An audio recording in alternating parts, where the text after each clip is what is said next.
13 నుంచి 15 వరకు చూసుకుందాం. ప్రార్థన చేసుకుందాం. దేవ వాక్యం ద్వారా మాట్లాడమని యేసుక్రీస్తు నామమున అడుగుతున్నాను తండ్రి. ఆమేన్. హల్లెలూయా, హల్లెలూయా. లాస్ట్ టైం నేను చెప్పినాను ఈ సంవత్సరము కృపా సంవత్సరం అని చెప్పి. హల్లెలూయా. లాస్ట్ సండే మనం చూసుకున్నాము కృపా సంవత్సరం అని. నేను లాస్ట్ వీక్ చెప్పినప్పుడు నేను చెప్పినది ఏంటంటే ఎట్లెట్లా అంటే నాకు దేవుడు బయలుపరిచిండు, ఆ వాక్యం ఎట్లా దేవుడు బయలుపరిచిండు అంటే ఆ కృప గురించి దేవుడు చెప్పినప్పుడు ఒక్కొక్క దగ్గర కన్ఫర్మ్ చేసుకుంటూ వస్తూ ఉన్నాడు, ఒక్కొక్క స్టేజ్లో కన్ఫర్మ్ చేసుకుంటూ వస్తూ ఉన్నాడు. ఇంకో మీకు చెప్పేది ఏంటంటే నేను అక్కయ్యతో మాట్లాడుతున్నాను, శ్వేత అక్కయ్యతోని మాట్లాడేటప్పుడు నేను అక్కయ్య అడుగుతా ఉంది తీమేంద్ర అంటా ఉంటే నేను చెప్తాకే నేను న్యూ ఇయర్లో అంటా ఉన్నా. అక్కయ్య అనుకుంటేనే ఈ సంవత్సరం కృపనారా అని చెప్పి అన్నది. హల్లెలూయా. నేను షాక్ అయినా, అరే సడన్గా అంటే కృప అని ఎట్లా తెలిసింది వాళ్ళకి అని చెప్పి. ఇంకొకటి ఏంటంటే చింటూ మన జస్టిన్ బ్రదర్ కూడా వాడు చెంగిచెల్లెల వాక్యం చెప్పాలి. నేను ఈరోజు అంటే ఈ లాస్ట్ వీక్ ఏదైతే సండే నేను వాక్యం చెప్పినో అదే రోజు జస్టిన్ కూడా సాటర్డే నైట్ వచ్చి ఈడ వర్షిప్ చేసుకున్నాడు. వాడు కూడా చెంగిచెల్లెలు వెళ్ళి వాక్యం చెప్పాలి. అలాగే వాడు దేవుడిని తీమే అడిగిండంట. తీమే అడిగితే దేవుడు వానికి నాకు చెప్పలేదు, అలా అయితే నాకు అది చెప్పలేదు. కానీ దేవుడు వానికి ఒక దర్శనం ద్వారా చూపెట్టినట్ట చెంగిచెల్ల ప్రాంతంలో కూడా ఈ సంవత్సరం కృపా సంవత్సరమే అని. హల్లెలూయా. ఆడికి వెళ్ళి వాడు వాక్యం చెప్పినాక నేను అడిగినా, అరే ఏం తిని చెప్పినవరా అంటే అన్నయ్య కృప అని చెప్పిన అన్నయ్య అన్నాడు. హల్లెలూయా. అందరూ కూడా అన్నీ కూడా చెప్తా ఉంది అంటే ఈ సంవత్సరము కృపా సంవత్సరం అని. హల్లెలూయా. ఈ సంవత్సరం హీబ్రూ క్యాలెండర్ ఏంటంటే 5785, మనకి గ్రెగోరియన్ క్యాలెండర్ 2025 వచ్చింది. హీబ్రూ క్యాలెండర్ 5785, 2 5s ఉంటాయి అందులో. హే అంటే గ్రేస్, 5 అంటే గ్రేస్. దేవుడు కార్యములు కూడా అట్లనే చేసిండు. ఎట్లా అంటే ఫస్ట్ నేను సాక్ష్యం ఏంటంటే సుంత ఈస్టర్ చెప్పింది. సుంత ఈస్టర్ ఇల్లు అమ్ముడు పోయింది. 5785 మొత్తం కలిపితే ఎంత వస్తుంది అంటే 25 వస్తుంది. 5785 ఇదంతా కలిపితే 25 వస్తుంది. హల్లెలూయా. అది రుజువుగా దేవుడు ఏం చేస్తున్నట్టే సుంత ఈస్టర్ వాళ్ళ ఇల్లు ఎంత కమ్ముడు పోయింది తెలుసా? 25 లక్షలకు అమ్ముడైంది. హల్లెలూయా, హల్లెలూయా. వాడు 24,50,000 అని అంటుండే. ఎంత ఇక వెళ్ళిపోతాం మేము సిస్టర్ అయితే కాదు, 25 లక్షలే. వాడు సరే 25 లక్షలు ఎంత ఇచ్చింది తెలుసా అడ్వాన్స్? మళ్ళీ 50,000. అందులో ఏముంది 5. హల్లెలూయా, హల్లెలూయా. ఇవన్నీ ఏం చూపెడుతున్నాయి అంటే మనకి ఈ సంవత్సరము కృపా సంవత్సరం అని. హల్లెలూయా. దేవుడు మనకి ఎంతగానో తోడై ఉంటాడు. జస్టిన్ కూడా దేవుడు అదే దర్శనం ద్వారా చూపెట్టినంటే సాటర్డే రోజు వర్షిప్ చేసుకునేటప్పుడు వాడు దేవుని ఎందుకంటే వానికి ఎక్కువ తెలుస్తుంది ఇట్లా కృప గురించి. ఇంకా చెప్పాలంటే ఇట్లాంటి వాక్యాలు కృప ఇట్లాంటివి ఏంటంటే వాడు అంటే అసలు మామూలుగానే దేవుళ్ళ మంచి నేనన్నా ఒక 20 రోజులు 25 రోజుల తర్వాత నాకు అర్థమైంది. వానికైతే ఒక రోజు కూర్చుండు, అక్కయ్య కూడా ఫోన్లో మాట్లాడుతుంటే వచ్చేసింది వాళ్ళకైతే కృప అని. వానికి నాకు డిఫరెన్స్ ఏంటంటే నేను 5 నిమిషాలు చెప్పిన వాక్యం వాడు గంట సేపు చెప్తాడు. నేను ఎక్కడన్నా వాక్యం వెళ్ళేటప్పుడు వాడు అడుగుతాడు, అన్నీ ఏం వాక్యం చెప్పాలి అని స్టార్టింగ్లో అడుగుతాడు. నేను అంటుంటే అరే ఈ స్టోరీ చెప్పరా, ఇట్లా దావీదు అనేటోడు అంటాడు, గొలియాత్ అనేటోడు ఇట్లా అంటే సరే అని అంటాడు. వాడు వెళ్ళి గంట చెప్తాడు. హల్లెలూయా. మొన్న వాక్యం కూడా చెప్తుండు. మొన్న 31st నైట్ డాడీ అని చెప్పి అరుస్తూ ఉన్నాడు. అంటే వాళ్ళ ఇంట్లో ఒప్పుకోరు, అయినా దేవుని దగ్గరకు వచ్చి దేవుడు అంటే ఇష్టంతో చెప్తా ఉన్నాడు. నాకు అనిపించింది వాడు డాడీ అని అరుస్తూ ఉండు. వాళ్ళ ఇంట్లో అయితే తెలియదు. నిజంగానే ఆ టైంలో వాళ్ళ డాడీ రావాల్సిందే. డాడీ అనగానే ఇంద్రా అని చెప్పి రావాలి, డాడీ అని చెప్పి షాక్ అవుతుండే. దేవుడు అంటే కృప ఇస్తుండు. అంటే వానికి ఎక్కువ చాయిసెస్ వాక్యం ఏమొస్తుందో ఆ వాక్యాలు ఎక్కువ వస్తాయో తెలియదు. కానీ ఈ సంవత్సరం అయితే దేవుడు కృప ద్వారా మనకి తోడై ఉండబోతుండు. ఆయన కృప అత్యధికంగా చూపెట్టబోతుండు. కాబట్టి మనం రెడీగా ఉందాం పొందుకోవడానికి. ఎందుకంటే దేవుడు ధర్మశాస్త్రం ఇచ్చిండు మనకి. అంటే మనకంటే పాత నిబంధనల ఇజ్రాయెల్కి దేవుడు ధర్మశాస్త్రం ఇచ్చినప్పుడు లాస్ట్ టైం కూడా చెప్పిన ఏమైందంటే దేవుడు 2 రాతి పలకల మీద ఇచ్చిండు. ఏం చేసిండు? 2 రాతి పలకల మీద ఆ ధర్మశాస్త్రం ఇచ్చిండు. ఆ రాతి పలకల మీద రాసేటప్పుడు ఆ ఫింగర్తో రాసేటప్పుడు అదే కొలసీల రాసిన పత్రికలు మనం చూస్తే దేవుడు రూపకమైన ఆజ్ఞలను మన మీద రుణముగాను మనకు విరోధముగాను ఉండిన పత్రమును. హల్లెలూయా. ఆ రాతపూర్వకంగా ఏదైతే పదాజ్ఞలు ఉన్నాయో అవి మనకు విరోధంగా ఉండేనంట. ఎట్లుండే అవి? విరోధంగా. దేవుడు నేను లాస్ట్ టైం కూడా చెప్పిన దేవుడు ఆ రాయి మీద వ్రేలుతో రాసిండని. దేనితో రాసిండు? వ్రేలుతో రాసిండు. అంటే వ్రేలు దేనికి సింబల్? దేవుడు వ్రేలు దేనికి సింబల్? జడ్జిమెంట్కి, తీర్పుకి. అంటే ఎవరైనా తప్పు చేసినంటే మనం కూడా అంటాం, ఏమంటాం? కరెక్ట్ కూర్చోరా, మంచిగా ఉండరా అని ఇట్లా చెప్తా ఉంటాం. దేంతో చెప్తాం మనం? వ్రేలు చూపెడతాం. వ్రేలు అంటే ఏంటంటే తీర్పు. అంటే పదాజ్ఞలు ఏంటంటే దేవుని ఆజ్ఞలు. దేవుడు కూడా ఆ పదాజ్ఞలు ఇచ్చినప్పుడు ఎట్లా అంటే ఒక సీనాయి పర్వతం మీద ఒక పెద్ద అగ్ని దిగుతుంది. ఆ దేవుడు ఎట్లా దిగుతాడు అంటే అగ్ని దిగుతాడు. అగ్ని దిగి అగ్ని మండుతూ ఉంటుంది. పర్వతం అంతా మనకు మామూలుగా కొంచెం మంట ఎక్కువ ఇలా వస్తుంటేనే మనం దూరం జరుగుతూ ఉంటాం. ఒక పర్వతం మంటతో ఉంటుందంట. మంట ఆకాశం నుంచి ఆ అగ్ని వచ్చి ఏం చేస్తుందంటే ఆ పర్వతం మీద పడుతుంది. పడి ఆ అగ్నిలోకి వెళ్ళి దేవుడు మాట్లాడుతూ ఉంటాడు. ఏమని మాట్లాడుతాడంటే నువ్వు దొంగలించకూడదు అని చెప్పి. దేవుని స్వరం ఎట్లుంటుంది అంటే భయంకరంగా ఉంటుంది. హల్లెలూయా. భీకరమైన స్వరంతో ఆయన చెప్తూ ఉంటాడు. ఏంటంటే మనం చదివేటప్పుడు చదువుతూ ఉంటాం ఏంటంటే చదువుకునేటప్పుడు నేను చదువుకునేటప్పుడు లేదా నువ్వు దొంగలించకూడదు, నువ్వు వ్యభిచరించకూడదు, నువ్వు ఇట్లా అని మనం చదువుకోవడం. కానీ దేవుడు అప్పుడు చెప్పినప్పుడు ఆయన స్వరం ఎట్లుండే అంటే నీవు దొంగలించకూడదు అని చెప్పి ఇట్లాంటి స్వరం, భీకరమైన స్వరంతో అక్కడ చెప్పంగానే ఆ చుట్టూ ఉన్న ఇజ్రాయెల్ జనం అంతా ఏం చేశారంటే ఆ కొండకి దూరంగా వెళ్ళిపోయారంట. ఏం చేశారు వాళ్ళు? కొండకి దూరంగా వెళ్ళిపోయారంట. వాళ్ళకి భయం వచ్చింది. ఎందుకంటే దేవుడు ఒక వ్రేలు చూపెట్టి, ఆయన వ్రేలు చూపెట్టి చెప్తా ఉండు, నువ్వు దొంగలించకూడదు, నువ్వు పాపము చేయకూడదు, నువ్వు నరహత్య చేయకూడదు, నువ్వు పరులది ఏది ఆశించకూడదు అన్నప్పుడు, దొంగలించకూడదు అన్నప్పుడల్లా ఆ ఇజ్రాయెల్ ప్రజల దొంగలు ఉంటారా లేరా? మన దగ్గర ఎంతమంది దొంగలు ఉన్నారు? డేవిడ్ లేడు. హల్లెలూయా. హల్లెలూయా. ఉన్నాడా? అరే డేవిడ్ ఉన్నాడు. దొంగ. హల్లెలూయా. దొంగలించకూడదు అంటే వాడేమో అరే నా గురించి చెప్తారు అనుకుంటారు. అంటే ఆ ఇజ్రాయెల్ జనంలో దేవుడు నువ్వు దొంగలించకూడదు అనే అగ్నితోని ఆ విజువల్గానేమో చూస్తుంటే చూడడానికి కూడా భయంకరంగా ఉంది, వాయిస్ కూడా వినడానికి కూడా భయంకరంగా ఉంది. నేను దొంగని కాబట్టి దొంగ ఏం చేస్తాడంటే దూరం వెళ్ళిపోతాడు. ఇక నువ్వు పరులదేది ఆశించకూడదు. మనం ఏం చేస్తాం? పక్కనోళ్ళ పట్టుచీర చూస్తాం, పక్కనోళ్ళ బంగారం చూస్తాం, పక్కనోళ్ళు ఇల్లు చూస్తాం, అరే నాకుంటే బాగుండు అంటే. పరులది ఆశించకూడదు అంటే మనం ఏం చేస్తాం అంటే ఆశించేటోళ్ళు అందరూ ఏం చేసిర్రు? దూరం పోయారు. అంటే ఇజ్రాయెల్ ప్రజలంట ఆ కొండ చుట్టూ దేవుడు మాట్లాడుతానంట దూరం వెళ్ళిపోయారంట. దూరం వెళ్ళిపోయి మోషేకి ఏమని చెప్తారు తెలుసా? ఓ మోషే, దేవుణ్ణి ఆపేయమని చెప్పు, దేవుని మాటలు మేము వినలేము. ఏమన్నారు వాళ్ళు? దేవుని ఆపేయ అని చెప్పు, దేవుని మాటలు మేము వినలేము, మాకు భయం అవుతుంది, మేము దూరం పోతున్నాం అంటే మోషే ఒక్కడు దేవుని దగ్గరికి వెళ్ళి దేవుని మాటలన్నీ ఆ కొండ కిందికి ఆ పదాజ్ఞలు తీసుకొని వస్తాడు.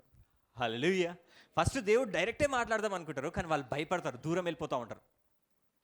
అప్పుడు దేవునికి అర్థమైంది ఏంటంటే ఈ వ్రేలు ఏదైతే వ్రేలు ఉందో, ఇదిరా ఇదిరా ఇదిరా ఇదిరా అంటూ ఉంటే ప్రజలందరూ దూరం వెళ్తూ ఉంటే ఎట్లుంటుంది చెప్పు? ఎవరికన్నా ప్రేమించే ఏ తండ్రి కన్నా ఎట్లుంటుంది? బాధగా ఉంటుంది కదా. దేవుడు ప్రేమించిండు, దేవుడు పదాజ్ఞలు ఇచ్చిండు. ఆ నిబంధన ప్రకారం ఏంది? దేవుడు వ్రేలుతో రాసిండు, రాయి మీద రాసిండు కాబట్టి ఆజ్ఞాపిస్తుండే కరెక్ట్ ఉండరా, నువ్వు ఇట్లుండరా, అది ఇది అంటూ ఉంటే అందరు దూరం వెళ్తూ ఉంటే దేవునికి బాధ అనిపించింది, మస్తు బాధ అనిపించింది. అరే నా జనులు నా దగ్గరికి రాకుండా నాకు దూరం వెళ్ళిపోతారు. ఆయన వ్రేలుని చూసే భయపడుతుర్రు. అరే దేవుని దగ్గరికి వెళ్తే ఆయననే, ఎందుకంటే నిబంధన ప్రకారం ఆయన శిక్షించాలి, నిబంధన ప్రకారం ఆయన శపించాలి. పాత నిబంధన అదే చెప్తుంది. ఆయన శిక్షించేది, ఆయననే బాధపడేది. హల్లెలూయా. కొందరు తల్లులు అట్లనే ఉంటారు కదా, పిల్లల్ని కొడతారు, వాళ్ళే ఏడుస్తారు. మళ్ళీ పిల్లలు ఏడవాలి యాక్చువల్గా. మా అమ్మ అయితే అట్లనే చేసింది నాకు చిన్నప్పుడు. హల్లెలూయా. కొట్టేది, మస్తు కొట్టేది.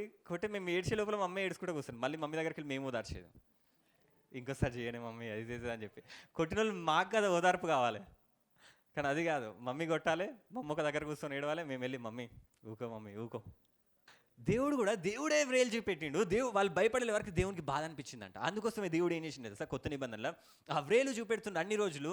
అలాగే దేవునికి అనిపించింది ఇది తప్పు, నేను తీసేయాలి, నాకు దూరం వెళ్ళిపోతున్నా అని చెప్పి కొలస్సీలకు రాసిన పత్రికలు అన్నాడు. ఏమన్నాడు అంటే దేవుడు వ్రాతరూపకమైన ఆజ్ఞల వలన, అంటే ఏదైతే వ్రాసిండో ఆ ఆజ్ఞల వలన మన మీద రుణముగాను మనకు విరోధంగాను నిన్న పత్రమును మేకులతో సిలువకు కొట్టి. హల్లెలూయా హల్లెలూయా. ఇప్పుడు కృప వచ్చింది, ధర్మశాస్త్రం అయింది. కృపలో ఏమైందంటే దేవుడు ఆ చేయి చూసిండు. అంటే దేవునికి ఎట్లుంటుంది చెప్పి? ఈ చేయి చూసినప్పుడు ఏమనిపిస్తుంది? మంచిగా అనిపిస్తుందా? ఆయన వ్రేలు చూసినప్పుడు మనుషులు తప్పు చేయగానే శాపం రాగానే ఈ చేయి చూసి మనుషులు భయపడతా ఉంటే దేవునికి ఏమనిపిస్తుంది? ఆయన ప్రియమైన బిడ్డలు భయపడతా ఉంటే ఈ వ్రేలుని చూసి ఏమనిపిస్తుంది? అంటే దేవునికి ఈ వ్రేలు నచ్చలేదేమో, ఈ చేయి నచ్చలేదేమో. అరే అందరినీ అరే అరే జాగ్రత్త, అరే జాగ్రత్త, పారాహుషరా ఏదో అంటారు, కబడ్దార్ అని వ్రేలు చూపెడతా ఉంటే ఆయనకి నచ్చలేదు. కానీ నిబంధన అదే చెప్తుంది. ఇప్పుడు ఈ వ్రేలు నుంచి నీకు విడుదల రావాలి, ఏం చేయాలి అని చెప్పి ఆలోచించాడు. ఈ వ్రేలు నీకు విరోధంగా ఉందని ఆలోచించాడు. అందుకోసం ఏం చేసిండు తెలుసు యేసుప్రభు? ఈ చేతిని సిలువకు కొట్టుకున్నాట. హల్లెలూయా, హల్లెలూయా. ఆ సిలువల ఆయన చూసిండు ఆ వ్రేల్ని లాస్ట్ టైం. నాకు తెలిసి ఆ చేంజ్ చూసి ఇన్ని రోజులు, ఇన్ని సంవత్సరాలు ఈ ఇజ్రాయెల్ జనాంగాన్ని, నా ప్రియమైన బిడ్డల్ని బాధ పెట్టిన ఈ వ్రేలు ఇక పాత నిబంధన ఇక లేదు. సిలువకి ఏమైందంట? బైబిల్ రాసింది, దాని మీద విరోధంగా ఉన్న పత్రమును మేకులతో సిలువకి కొట్టి. హల్లెలూయా. పాత నిబంధన ధర్మశాస్త్రం ఎప్పుడైందంటే ఆ ధర్మశాస్త్రంని మేకులతోని సిలువకి కొట్టిరంట, ఇక లేదది. హల్లెలూయా, హల్లెలూయా. ఆ సిలువ కొట్టినప్పుడు యేసుప్రభు చూసిండు, అప్పుడు సంతోషం వచ్చింది దేవునికి. హల్లెలూయా. అప్పుడు వరకు ఇట్లా చెయ్యి చూపెట్టిన ఆ వ్రేలు చెయ్యి ఇప్పుడు సిలువకుంది. ఇంకా ఆ చెయ్యి ఇక లేదు, ఆ దండించే వ్రేలిగ లేదు, కానీ గాయపడ్డ హస్తం ఇప్పుడు ఉంది. హల్లెలూయా. అప్పుడు దండించే వేలే ఇప్పుడు ఏమైందంటే స్వస్థపరచడానికి దగ్గరకు వస్తూ ఉంది. అప్పుడు ఆ వేలు చూపెడితే శాపం వచ్చేది. ఇప్పుడు ఆ హస్తంతోని, ఆ గాయపడ్డ హస్తంతోని మనం బాధలు ఉన్నప్పుడు ఆ హస్తం వచ్చినప్పుడు ఏమవుతుందంటే మనకు స్వస్థత వస్తూ ఉంది. హల్లెలూయా. ఆ వ్రేలు అప్పుడు శాపం తీసుకొచ్చేది, ఈ హస్తము ఇప్పుడు గాయపడ్డ హస్తము మనకి ఆశీర్వాదాలు ఇస్తూ ఉంది. హల్లెలూయా, హల్లెలూయా. ఇదే ప్రేమ. ఆయన ప్రేమతోని ఆయన వ్రేల్ని ఆయనే కొట్టుకుండు, ఆయన చేతిని ఆయనే కొట్టుకోండి. ఎందుకంటే మనల్ని కొట్టడం ఇష్టం లేక ఆయన చేతిని ఆయనే కొట్టుకోండి. ఆయనే ఇక సమాప్తమాయను అన్నాడు. ఆ రోజు ఏమన్నాడు సిలువలో? ఇక నిన్ను శిక్షించేదిక లేదు. హల్లెలూయా. అది సమాప్తము అయిపోయింది. హల్లెలూయా, హల్లెలూయా. అందుకోసం మనం ఇప్పటిదాకా పాట పాడుకున్నాం. సిలువలో ఆయన పలికిన మాటలు నాకు తెలిసి ఇక సమాప్తం ఆయన అన్నప్పుడు ఆయన చేంజ్ చూసుకోవచ్చు, ఇక అయిపోయింది, సంతోషం రావచ్చు. ఆయన అంతా ప్రేమించిండు మనల్ని. ఆయన వ్రేలిని ఆయననే కొట్టుకోండి, ఆయన చేతిని ఆయననే కొట్టుకోండి సిలువకి. సిలువను వ్రాలి యేసు పలికిన పలుకులందు, సిలువను వ్రాలి యేసు పలికిన పలుకులందు, విలువలేని ప్రేమామృతమును గ్రోలితిరా,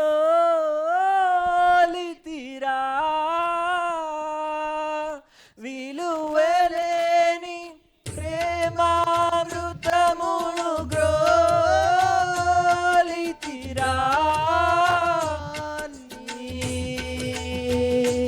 సిలువే నా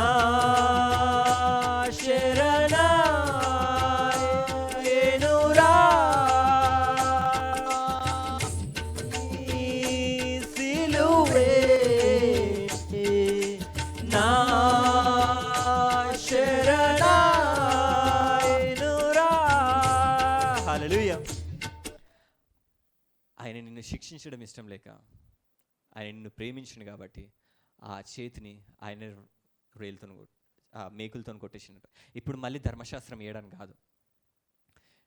పాత నిబంధనల ఆయన రేలు చూసి అందరికీ భయపట్టించిండు, కానీ కొత్త నిబంధనలు ఏం చేసిండు తెలుసా? పదాజ్ఞలు ఇవ్వలేదు.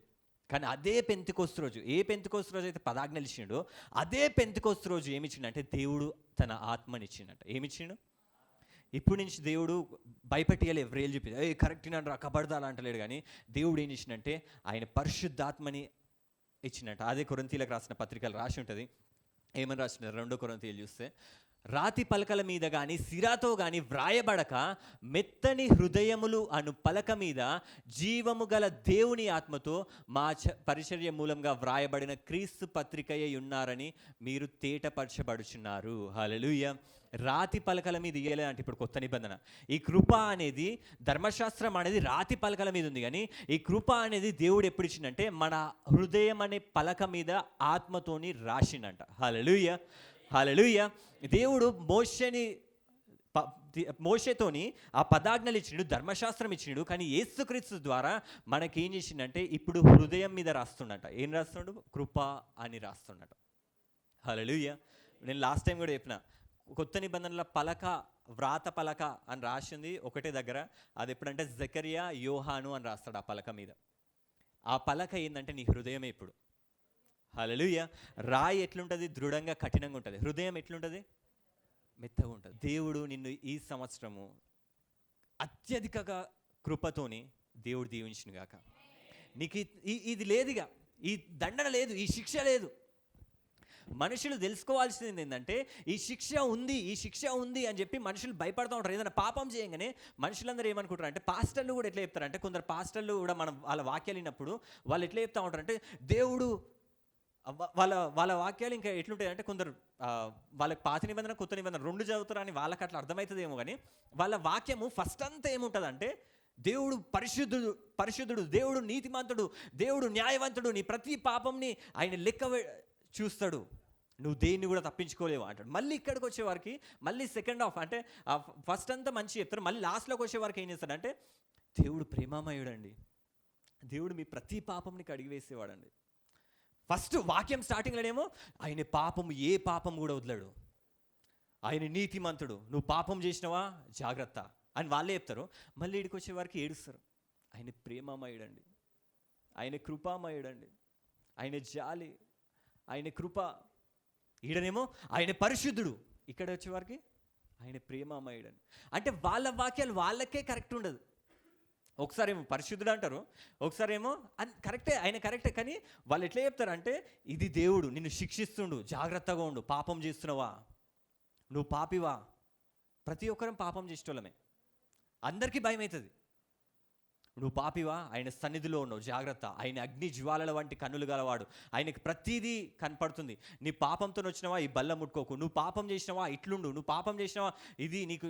ఒక చెంగిచెల్లలో ఒకసారి ఒక మీటింగ్ అయితే అక్కడ ఒక పాస్టర్ వచ్చిండు. ఆయన వచ్చి ఏం చెప్పిండంటే, వాళ్ళ ఇంట్లో ఏదో ప్రాబ్లమ్స్ ఉంటే ఆయన పాస్టర్ చెప్తుండు, ఈ ప్రాబ్లమ్స్ ఎందుకు వచ్చినాయి అంటే నీకు నువ్వు చేసిన పాపం వల్లనే అన్నాడు. నువ్వు తాగుతున్నావు, అందుకోసం నీకు ప్రాబ్లం వచ్చింది, దేవుడు నిన్ను శిక్షిస్తుడు. వీళ్ళే మళ్ళీ ఇంకో దగ్గరికి వెళ్ళి, దేవుడు ప్రేమిస్తుండని, ఆయన మన పాపంలో ఎన్నడూ జ్ఞాపకం చేసుకోడండి. హల్లెలూయా. అంటే ఏం చెప్తారు? క్లియర్గా లేదు అసలు వాళ్ళకి. దేవుడు ప్రేమిస్తుండా, క్షమిస్తుండా, దేవుడు శిక్షిస్తుండా, ఇది క్లియర్గా లేదు వాళ్ళకి. హల్లెలూయా, హల్లెలూయా. దేవుని కృపని అర్థం చేసుకోవాలంటే, అందుకోసం చెప్పిన కృప అర్థం చేసుకోవాలంటే పరిశుద్ధాత్మ కావాలి, మామూలుగా అర్థం కాదు అది. ఎందుకంటే దేవుడు ఎంత ఘనం క్షమించగలుగుతాడంటే మనం ఊహించలేం కూడా. దేవుడు ఎంత ప్రేమిస్తాడంటే మనకు అర్థం కాదు కూడా. హల్లెలూయా. లవ్ బియాండ్ నాలెడ్జ్ అని ఉంటుంది. అంటే అర్థంగా వివేచనకు అందని ప్రేమని అంట ఆయనది, అంటే అర్థం కాదు మనకు అది. హల్లెలూయా, హల్లెలూయా. మనం ఎంత ఆలోచించిన కానీ దానికంటే ఎక్కువనే ఉంటుంది ఆయన ప్రేమ. దేవుడు నువ్వు ఇంత ప్రేమిస్తున్నావా అని అంటే దేవుడు అంటాడు, ఇది తక్కువనేరా అంటాడు, ఇంకెంతో ఎక్కువ ఉంది అంటాడు. హల్లెలూయా, హల్లెలూయా. ఈరోజు ఒక స్టోరీ చూసుకుందాం. ఈ స్టోరీ బట్టన మనకు అర్థం కావాలి దేవుని కృప అంటే, అసలు దేవుని కృప ఎంత ఘనంగా, ఎంత ఘనం మన పాపాలని కడిగి వేస్తుంది, ఎంత మన పాపాలు లేకుండా వేస్తుంది. మనం చాలామంది ఏం చేస్తారంటే, నేను పాపిని అనుకుంటా ఉంటారు, దేవుడు నన్ను పాపాలు క్షమించినో లేదో, దేవుడు ఇంకా నాకు కఠినంగానే ఉన్నాడేమో అని కొన్ని వాక్యాలని, కొన్ని వచనాలని చదివి వాళ్ళు అనుకుంటారు. కానీ దేవుని కృప ఎట్లాంటిదో ఈరోజు ఒక స్టోరీ చూసుకుందాం. మనము 2వ రాజులు చూసుకుందాం, 21వ అధ్యాయంలో మనం చదువుకుంటూ వెళ్ళిపోదాం. ఇది మనష్షే గురించి చదువుదాం. హల్లెలూయా. మనష్షే అని ఒక యూదా రాజు ఉన్నట. యూదా అప్పుడు ఇజ్రాయెల్ మొత్తం ఉండే, మనకి ఎట్లా ఒకసారి ఆంధ్రప్రదేశ్ ఉండే, తర్వాత ఇప్పుడు ఏమైంది, ఆంధ్ర తెలంగాణ సపరేట్ అయిందా? అట్లనే ఏమైందంటే ఇజ్రాయెల్ అంతా ఒక దేశంలాగా దేవుడు అబ్రహాంకి ఇచ్చిండు వాగ్దానము. కానీ తర్వాత ఏమైందంటే వాళ్ళ పాపం ద్వారా ఏమైందంటే అందులోనే ఇజ్రాయెల్ సపరేట్ అయింది, మళ్ళీ యూదా సపరేట్ అయింది. మన ఆంధ్ర తెలంగాణ సపరేట్ అయినట్టు ఇజ్రాయెల్ యూదా సపరేట్ అయింది. ఇజ్రాయెల్ని ఒక రాజు వెళ్తుండే, యూదాను ఒక రాజు వెళ్తుండే. యూదా రాజు గురించి స్టోరీ. అట్లయితే ఒక మనష్షే అనే ఒక ఆయన ఉన్నంట, ఆయన పేరేంది మనష్షే. ఈ మనష్షే ఈయన పేరుకి అర్థం ఏంటంటే మర్చిపోయేటట్టు చేసేవాడు అని. ఏం చేసేటాడు అంటే మర్చిపోయేటట్టు చేసేవాడు. మనష్షే 12 ఏళ్ల వాడై యెరూషలేములో 75 సంవత్సరములు ఏలెను. ఎన్ని సంవత్సరములు ఏలేడంట? 55. హల్లెలూయా. మీకు అర్థం కొంచెం ఇప్పటికీ అర్థం. 5 దేనికి? గ్రేస్. 55. హల్లెలూయా. ఈయన స్టోరీలా కృప మీకు మంచిగా అర్థమవుతుంది. దేవుని కృప ఏందో తెలుసుకోవాలంటే ఈ స్టోరీ ఒకటి మీకు క్లియర్గానండి, మీకు దేవుని కృప ఏందో అర్థమవుతుంది మీకు. హల్లెలూయా, హల్లెలూయా. మీరు పాస్టర్లు చెప్పిన మాటలు వాళ్ళ మాటలు మీకు అనిపించినవి నమ్మకండి. దేవుడు మీతో ఎట్లుండని, దేవుడి కృప ఎట్లుందని, ఈ స్టోరీని బైబిల్ మాటలు నమ్మండి. హల్లెలూయా, హల్లెలూయా. అన్ని పక్కన పెట్టేసేయండి మీ తలంపులన్నీ కూడా. మనష్షే అంటే ఒక రాజు ఉన్నాడంట. ఆయన 55 అంటే 55 ఇయర్స్ ఏలిండంట. 12 సంవత్సరాలకే. ఆ టైంలో నేను ఏదో 8th క్లాస్ ఏదో ఉంటా, చిన్న పిల్లగాళ్ళమ్మ. ఆ 12 ఇయర్స్ ఏజ్లో ఆయనే రాజు అయినట. హల్లెలూయా. రాజయ్యి అతడు యెహోవా దృష్టికి చెడుతనమును జరిగించుచు ఇజ్రాయేలీల ఎదుట నిల్వకుండా యెహోవా వెళ్ళగొట్టిన జనములు చేసినట్లు హేయ క్రియలు చేయించు వచ్చెను. హల్లెలూయా. ఈ రాజు ఏం చేసిండంటే, ఈ చిన్న పిల్లగాడు రాజు అయినంట. రాజు అయినాక ఫస్ట్ థింగ్ ఏం చేసిండు తెలుసా? దేవుడు ఏదైతే నాకు నచ్చదు అన్నాడో, దేవుడు ఏదైతే నాకు అసహ్యము, అరే వాళ్ళు అట్లాంటి వాళ్ళ సోపతి కూడా నువ్వు తిరగకరా. కొందరు తల్లిదండ్రులు ఏం చెప్తారు, అరే వాడు తాగుబోతుల సోపతి కూడా నువ్వు వెళ్ళొద్దురా అంటే పిల్లగాడు ఏం చేస్తాడు? ఇంకొకరిని తాగిపోతున్నలా వీడు తయారు చేస్తాడు. వీడు అట్లా తాగుతాడు. వీళ్ళేమో తల్లిదండ్రులేమో తాగొద్దు అని చెప్తా ఉంటారు. కుమారులు ఏం చేస్తూ ఉంటారు, తాగాలి అని చెప్తా. ఈ దేవుడు కూడా ఏం చెప్పిండంటే, ఇది చెయ్యొద్దురా, వీళ్ళు అస్సలు నాకు నచ్చదు, అట్లాంటి వాళ్ళ సోపది కూడా నీకొద్దు అంటే, ఈ మనష్షే రాజు ఏం చేసిండంటే అట్లాంటి వాళ్ళు చేసేటివి అన్నీ చేసిండట. ఇంకా బైబిల్ ఏమని రాస్తుంది తెలుసా? తర్వాత ముందరికి వెళ్తే వాళ్ళకంటే ఎక్కువ ఈయననే చేసిండట. ఎంత కోపం వస్తుంది కదా. దేవుడు పాత నిబంధన ఇది. దేవుడు ఎట్లాంటి వాడు? పాత నిబంధనలా వ్రేలు చూపెట్టి అరే జాగ్రత్తరా కబడ్దార్ అనేటోడు దేవుడు. దేవుని దృష్టికి ఏం చేసిండు? ఏదైతే చెయ్యొద్దు అన్నాడో అది వాళ్ళకంటే ఎక్కువ చేసిండట. ఇప్పుడు దేవునికి ఎట్లుండాలి? దొరుకురా నీ సంగతి చెప్తా అంటే ఆల్రెడీ దేవుని చేతిలోనే ఉంటాడు అనుకో. అంటే అయిపోయిందిరా నీ సంగతి చెప్తా అన్నట్టు ఉండాలి. ఆడి వరకు ఆగలేదంట. చూద్దాం ఇంకేం చేసిండు. తన తండ్రి అయిన హిజ్కియా పడగొట్టిన ఉన్నత స్థలములను అతడు తిరిగి కట్టించి, బయలుదేవత అంట బలిపీఠంను కట్టించి, ఇజ్రాయేలీ రాజైన ఆహాబు చేసినట్లు దేవతా స్తంభములను చేయించి నక్షత్రములకు మొక్కి వాటిని పూజించుచుండెను. ఈయన ఏం చేసిండు తెలుసా? దేవునికి అగేన్స్ట్ వేయలేదంట. వాళ్ళ డాడీ మంచోడు, హిజ్కియా రాజు. ఆ రాజు మంచి పనులు చేస్తే ఆ మంచి పనులకు అగేన్స్ట్గా అన్ని చెడు పనులు చేసిండట. దేవునికి అగేన్స్ట్ చేసిండు, సొంత తండ్రికి అగేన్స్ట్ చేసిండు. ఇంకేం చేసిండంటే దేవుడు అన్నాడు, నేను తప్ప నీకు వేరొక దేవుడు లేడంటే ఆకాశ నక్షత్రములు అన్నీ పూజించిండంట. ఓ చంద్రదేవుడా, ఓ సూర్యదేవుడా, ఓ నక్షత్ర దేవుడా. హల్లెలూయా. ఈ రాజు ఏం చేసిండంటే ఆకాశ నక్షత్రములు అన్నింటినీ మొక్కిండంట. ఎవరైతే నక్షత్రాలు ఉన్నారో ఆకాశంలో ఒక్కరిని కూడా వదలలే అంట. దేవుడు నేనే నిజమైన దేవుడు అని దేవుడు అంటే ఈయనేం చేసిండు? దేవునికి అగేన్స్ట్గా ఏది వాళ్ళ సోపతొద్దురా అంటే వాళ్ళ సోపతే పట్టుకోండు. వాళ్ళకంటే ఎక్కువ చేసిండు. తండ్రి మంచి పనులు చేస్తే దానికి అగేన్స్ట్గా నెగిటివ్ చేసిండు. ఇంకేం చేసిండు? ఆకాశ నక్షత్రములు అన్నీ మొక్కిండు. దేవునికి ఎట్లుంటుంది చెప్పండి ఇప్పుడు? అరే నేను రాజుని చేసిన, నువ్వు నన్ను మొక్కాలే, నేను నిజమైన దేవుణ్ణి, వాళ్ళు ఏదో తెలియక గుడ్డితనంలో ఉన్నారు, నువ్వు వాళ్ళ దగ్గరికి వెళ్ళి వాళ్ళలాగా చేస్తున్నావేంద్రా. సరే దేవుడు ఏం చేసిండో యుద్ధం. ఇప్పుడు ఈయనకి దేవుడు ఏం చేయలేదు. తర్వాత ఈయన ఏం చేసిండు తెలుసా? మరియు నా నామము ఉంచుదునని యెహోవా సెలవిచ్చిన యెరూషలేములో అతడు యెహోవా మందిరమందు బలిపీఠం కట్టించెను. ఇది ఇంకా ఘోర పాపం. దేవుడు ఒక పెద్ద మందిరం సొలొమోనుతో కట్టించిండా? ఆ మందిరంలోనంట వేరే దేవతకు బలిపీఠం కట్టిండట.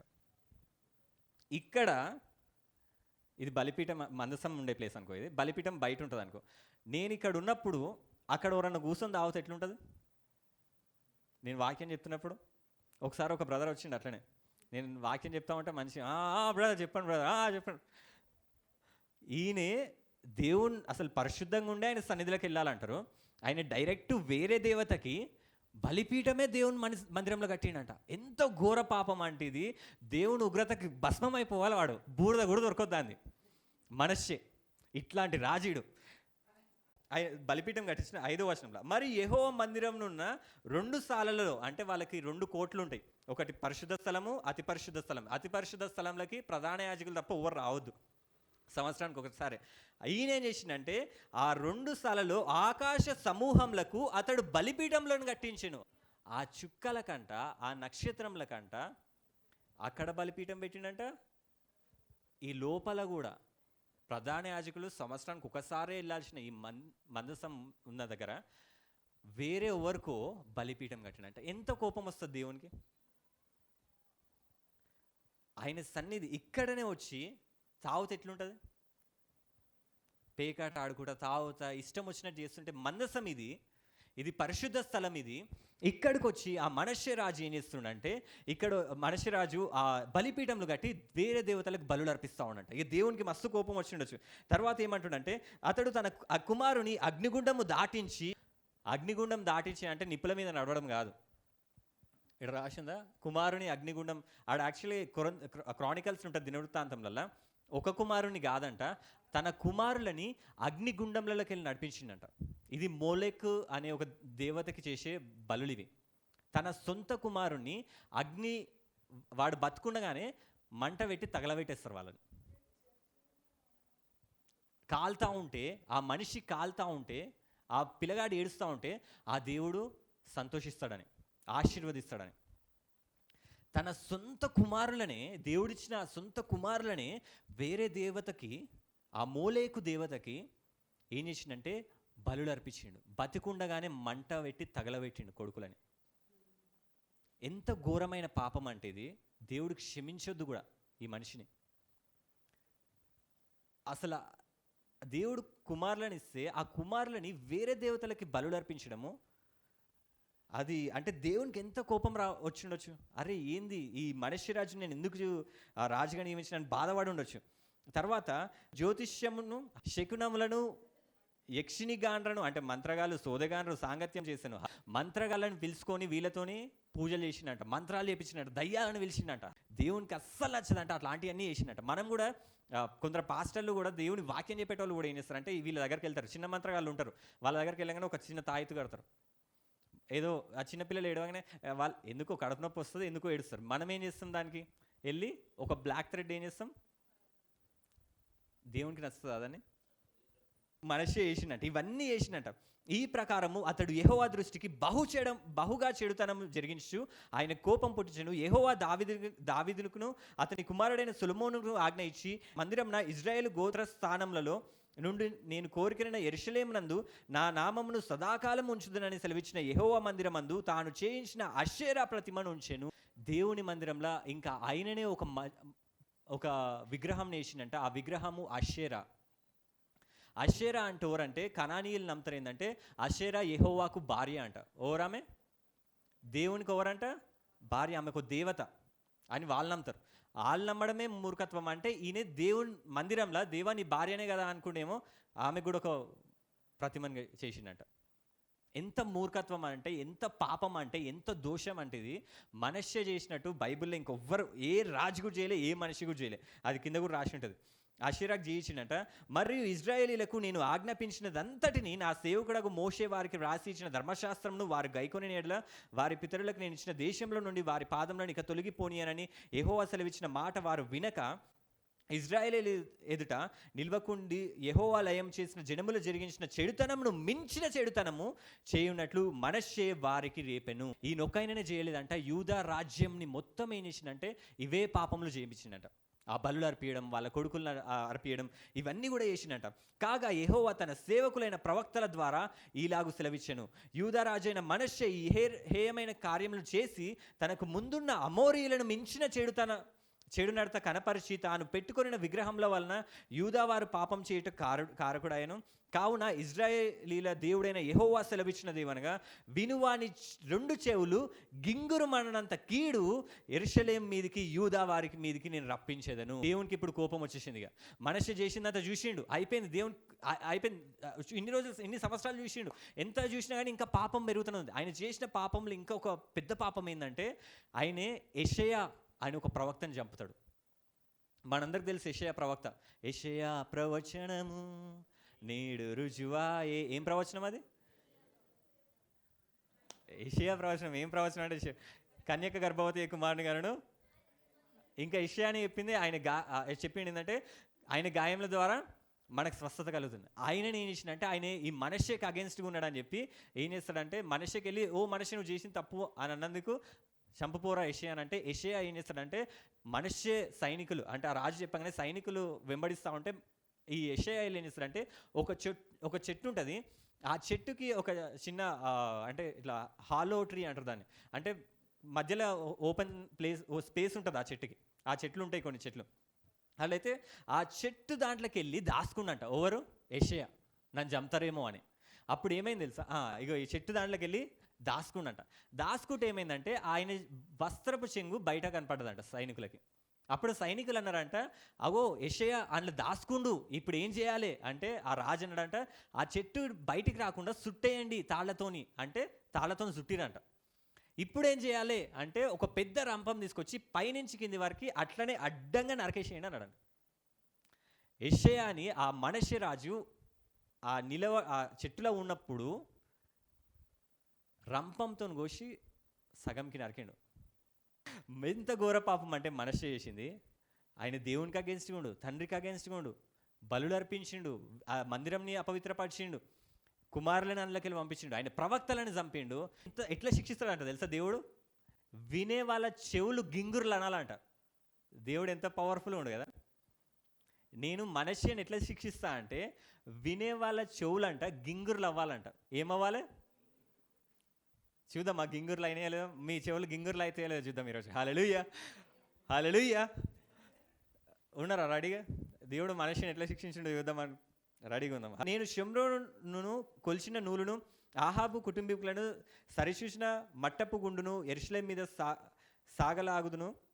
ఒకడు పల్లెంను తుడిచినప్పుడు దాన్ని బొర్లించి తుడిచినట్లుగా నేను యెరూషలేము తుడిచివేసేది. నేను తీసేస్తా, యెరూషలేమునే తీసేస్తా. మరియు నా స్వాస్థ్యంలో శేషించిన వారిని నేను త్రేసివేసిన వారి శత్రువుల చేతికి వారిని అప్పగించదను. వారు తమ పితరుల ఐగుప్తు దేశంలో నుండి వచ్చిన నాట నుండి నేటి వరకు నా దృష్టి కీడు చేసి నా కోపం పుట్టించున్నారు కనుక వారు తమ శత్రువులందరి చేత దోచబడిన నష్టము నొందుదురు. మరియు మనష్షే యెహోవా దృష్టికి చెడుతనం నడిచి యూదా వారిని పాపములో దింపినది గాక, అంటే ఆయన చేసిందే గాక ఆ యూదా సామ్రాజ్యం అంతా చేపించిండంట, దింపినది గాక యెరూషలేమును ఈ కొన నుండి ఆ కొన వరకు రక్తముతో నిండునట్లు నిరపరాధుల రక్తమును బహుగా ఒలికించెను. ఎంతమంది దేవుని బిడ్డల్ని చంపిండంటే యెరూషలేములోనంట వాళ్ళ రక్తం అంట. యెరూషలేం ఒక కొన నుంచి ఇంకో కొన వరకు వాళ్ళ రక్తం ఉందంట. అంతమందిని చంపిండంట. అందులో యెషయా ఒక ఆయన. ఇంతమందిని చంపినాక మరియు మనష్షే యెహోవా దృష్టికి చేయడం ఇదంతా నిరపరాధుల రక్తము బహుగా ఒలికించెను. ఇక్కడ ఎంతమంది మనష్షే లాంటి వాళ్ళు ఉన్నారు చెప్పండి? ఎంతమంది ఉన్నారు మనష్షే లాంటి వాళ్ళు? మనం ఎవ్వరం మనష్షే లాంటి వాళ్ళం కాదు. అంత ఘోరమైన పాపములు మనం చేయలే. మనం ఊహించడానికి కూడా కష్టం ఉంది. అరే దేవునికి అగేన్స్ట్గా దేవుడు రాజు చేసిండు, 12 సంవత్సరాలకి రాజు అయిండు, రాజ్యాధికారంలో ఉన్నాడని గర్వంతో ఎన్ని పాపం చేసిండంటే, ఆయన ఇవన్నీ పాపములు ఎందుకు చేసిండంటే యెహోవా దేవుడు అంటే యేసు ప్రభు దేవుడు అనుకోలే. ఆయన ఏమనుకున్నంటే వేరే అందరూ దేవుళ్ళు కాబట్టి అందరికీ మొక్కాలి. ఎవరు మంచి చేస్తా అంటే వాళ్ళకి మొక్కాలి. నీ కొడుకు నరిపి నేను మంచి చేస్తానని కొడుకు నరిపించారు. నువ్వు అట్లా చేయి మంచి చేస్తానని మనం కూడా కొందరు చెప్తారు, నువ్వు అది చేయి. ఒక ఫ్యామిలీలో ఒక కష్టం వస్తే వాళ్ళ ఫ్యామిలీకి చెప్పినట్టు 2 లక్షలు పెట్టు, ఆ మంత్రగాడు చెప్పినట్టు 2 లక్షలు పెట్టు, ఇది చేయాలి అది చేయాలి, మీ ఇంట్లో ఇది చేయాలి అట్లా చేయాలి, దోషం పోతుంది అన్నారంట. పైసలు పెట్టాలి, దోషం పోతుంది. నేను అది చేస్తా ఇది చేస్తా, 4 లక్షలు 10 లక్షలు. ఒక సిస్టర్ అట్లనే వచ్చింది, ఆమె చచ్చిపోదాం అనుకుంది, లాస్ట్కి 8 లక్షలు అడిగిందంట. ఆమెకు ఆల్రెడీ అప్పులు దోషం వల్ల వచ్చినాయంట. ఆ అప్పులు పోవాలంటే మళ్ళీ 8 లక్షలు అప్పు చేస్తే అప్పు పోతుందంట. ఎందుకంటే దోషం పోవాలంటే పూజ చేయాలంట. ఈయన కూడా ఏం చేసినంటే ఈ పాపాలు ఈ శాపాలన్నీ చేసుకుంటా అందరికీ బలులు అర్పించుకుంటా అందరికంటే ఎక్కువ పాపాలు మనష్షే అనే ఒక రాజు చేసిండు.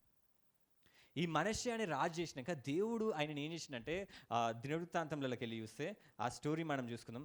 దినవృత్తాంతంలో 2 దినవృత్తాంతంలో దేర్ఫోర్ అంటే ఇక్కడ రాసి ఉంది ఒకసారి చూస్తే, కాబట్టి యెహోవా అష్షూరు రాజు యొక్క సైన్యాధిపతులను వారి మీదికి రప్పించెను. మనష్షే తప్పించుకొని పోకుండా వారు అతన్ని పట్టుకొని గొలుసులతో బంధించి అతన్ని బబులోనికి తీసుకుపోయారు. ఒక టైం వచ్చిందంట, ఆ టైంలో ఏం చేసినంటే దేవుడు మనష్షేని వేరే దేశం అష్షూరు దేశంకి అప్పయ్యపగానే వాళ్ళు వచ్చి ఏం చేసినంటే ఆ రాజుని ముక్కుకి ఏమంటారు, అది హుక్స్ అంటారు కదా, బైబిల్లో రాసి ఉంటుంది ఇంగ్లీష్లో హుక్స్ అని రాసి ఉంది.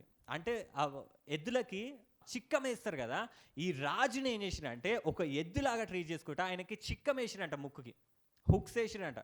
చిక్కం వేసి చేన్లతో కట్టేసి ఫిటర్స్తోని, బ్రాన్స్ ఫిటర్స్తోని బంధించి ఆయన రోడ్ల మీద ఈడ్చుకొని వేయరంట. దేవునికి కోపం వచ్చి వేరే రాజుకి అప్పచెప్తే గింగురులు అనాలి కదా చెవులు. ఇప్పుడు మన చెవులు ఎంత దేవుడు శిక్షించాడు అనేది. దేవుడు ఆ యెషయాని చంపిన ఈ రక్తం అంతా దేవుడు అప్పచెప్తే ఆయన గుంజుకొని పోయినట. గుంజుకొని పోయినాక ఆయన తర్వాత ఏమైంది తెలుసా? ఇంకెంత శిక్షించాడు తెలుసా? అతడు శ్రమలో ఉన్నప్పుడు, ఇది మంచిగానండి, మీ చెవులు గింగుర్లు అనే మాటలు ఇవి, హల్లెలూయా. అతడు శ్రమలో ఉన్నప్పుడు తన దేవుడైన యెహోవాను బతిమాలుకొని తన పితరుల దేవుని సన్నిధిని తన్ను తాను బహుగా తగ్గించుకొని, ఇంగ్లీష్లో ఉంది, the lord he entreated the favour of the lord his god. హల్లెలూయా, హల్లెలూయా. అట్లా చిరసాలలో బంధింపబడి ఉన్నప్పుడు, ఆ రాజ్యంలో బందీగా వెళ్ళిపోయినప్పుడు ఇన్ని పాపములు చేసి శిక్ష అనుభవించడానికి స్టార్ట్ అయింది. అప్పుడే శిక్ష, చెవులు గింగురులు అనే శిక్ష స్టార్ట్ అయింది. అట్లాంటి టైంలో ఆయన అన్నాడంట, అరే ఈ మోలేకు వీళ్ళు బబులోను వీళ్ళందరూ వేస్ట్. దేవుడు ఒకసారి హెజ్కాయకి ఇట్లనే ఉంటుంది, వాళ్ళ డాడీ చచ్చిపోయే టైంలో ఆయన హెజ్కాయ ఏం చేస్తాడంటే గోడ సైడ్ తిరిగి దేవా అని ప్రార్థన చేస్తే 15 సంవత్సరాలు ఆయుష్ పెంచుతాడు. అది గుర్తుందేమో ఆయనకి. ఈయన కూడా ఆడ చిరసాలలో ఉండి అన్ని పాపములు చేసి చిరసాలలో ఉండి దేవా అన్నాడంట. ఏమన్నాడు? దేవా నా పాపములు క్షమించు, నేను నీ కృప ఎంట్రీటెడ్ ద ఫేవర్ ఆఫ్ గాడ్, దేవా నీ కృప చూపెట్టు అన్నాడంట. ఇప్పుడు ఏమన్నాడు? కృప చూపెట్టు. ఎన్ని పాపములు చేసిండు? అట్లాంటి రాజు పుట్టలేదంట, అంత ఘోరమైన పాపములు చేసిండు. అట్లాంటి మనిషి కళ్ళకు కూడా కనపడడు మనకి, అన్ని ఘోరమైన పాపములు చేసిండు. అట్లాంటి అయినే దేవాని కృప చూపెట్టు అనగానే దేవుడు ఏం చేసింది తెలుసా? మనమైతే ఏం చేస్తాం? మనమైతే అన్ని చేసినాక ఓడన్ని వచ్చి ఇట్లా చింటూ ఇన్ని పాపములు చేసిండు వీడు నాకు అగేన్స్ట్గా, నా ప్రవక్తలు చంపిండు, మోకాల మీద ఉండు, చేళ్ళు కట్టేసి ఉన్నాయి, ఇన్ని పాపములు చేసిండు వీడు నా దగ్గరకు వచ్చిండు. వచ్చి ఏం కావాలంటాడు ఇప్పుడు?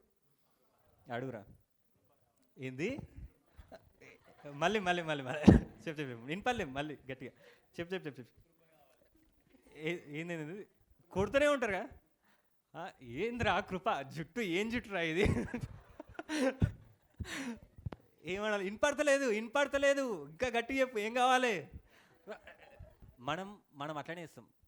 కత్తుంటే చెప్పు ఏం కావాలి? ఇంకా రక్తం, ఇంకా కారాలే రక్తం. మనం ఎందుకంటే యెషయా రక్తంని చిందించాడు ఆయన. యెరూషలేములోనంట రక్తమే ఉందంట, ఇన్నోసెన్స్. వాళ్ళ పిల్లల్ని చంపిండు. బైబిల్లో రాసి ఉంటుంది, ఎవరైతే దేవునికి హేయక్రియలు చేసే దేశంలో అంట ఈయన గురించి వాళ్ళే ఆశ్చర్యపడ్డారంట, ఏంది ఇంతగానం చేస్తుండేదని. తప్పులు చేసేటోళ్ళే భయపడ్డారంట, అన్ని తప్పులు చేసిండే. లాస్ట్కి ఏమని అడుగుతుండు? ఏం కావాలి నీకు? కృప అంట. ఏం తెలియనట్టు అడుగుతుండు. ఎంత ఎట్లుండాలి కదా, కానీ దేవుడు అట్లా లేడు. మన పాస్టర్లు అదే చెప్తారు, నువ్వు తప్పు చేసినవా దేవుడు ఏది వదలడు, అన్నిటికీ చూస్తుండ ఆయన కళ్ళు నీ మీద ఉన్నాయి. అట్లనే దేవుడు ఏం చేసిండు? ఆయన అడిగిండంట, బహుగా తగ్గించుకొని ఆయనకు మొరలిడగా వినేసిండట దేవుడు.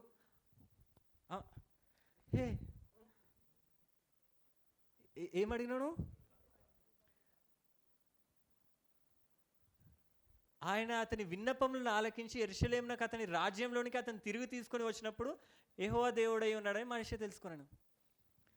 అన్ని పాపములు చేసినాడు, కృపాయి దేవా అనగానే దా నీకు రాజులాగా మళ్ళీ చేస్తుందా అని మళ్ళీ తీసుకొచ్చి సింహాసనం మీద కూర్చోబెట్టిండు. అరే కూర్చో, ఇన్ని పాపములు చేసిండు, ఇంత చేసిండు. దేవుని హార్ట్ ఎట్లుంది తెలుసా? ఈయన శిక్షించాలని లేదు, మనుషులను శిక్షించాలని లేదు. ఇన్ని పాపములు చేసినా కూడా ఆయన అడగగానే నాకు తెలిసి దేవుని కళ్ళలో నీళ్లు తిరిగి ఉండొచ్చు. ఎంత ప్రేమిస్తుండొచ్చు. దేవునికి శిక్షించడం ఇష్టం లేదు, మనల్ని శిక్షించడం ఇష్టం లేదు దేవునికి.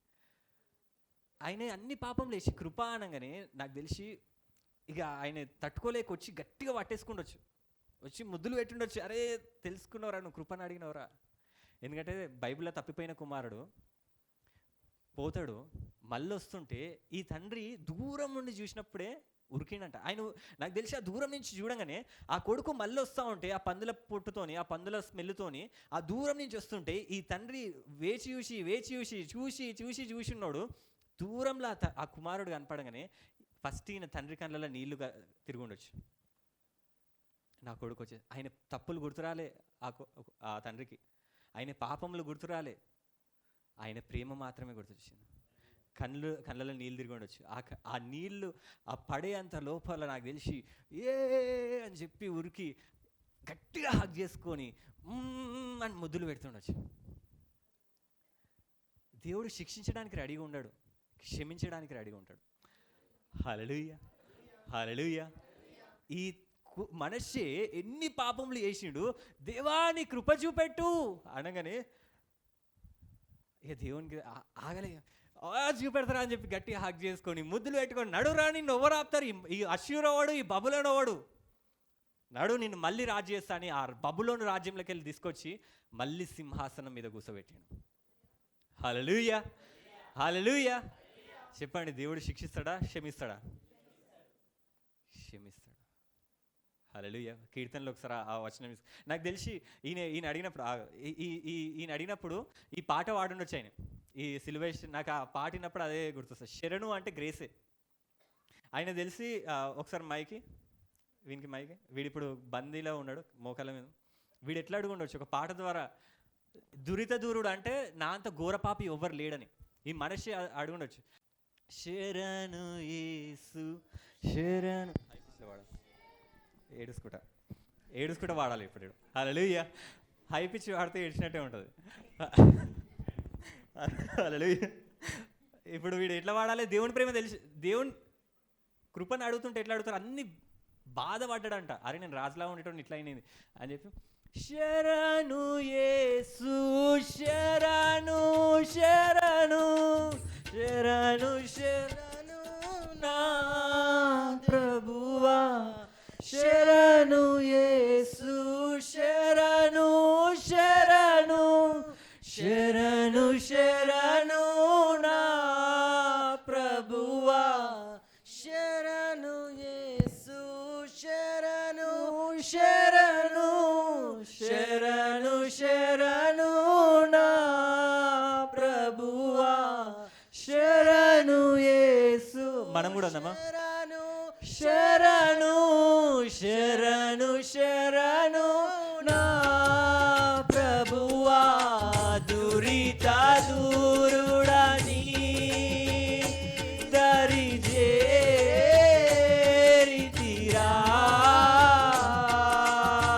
దురిత దూరుడని దరి చేరితిరా,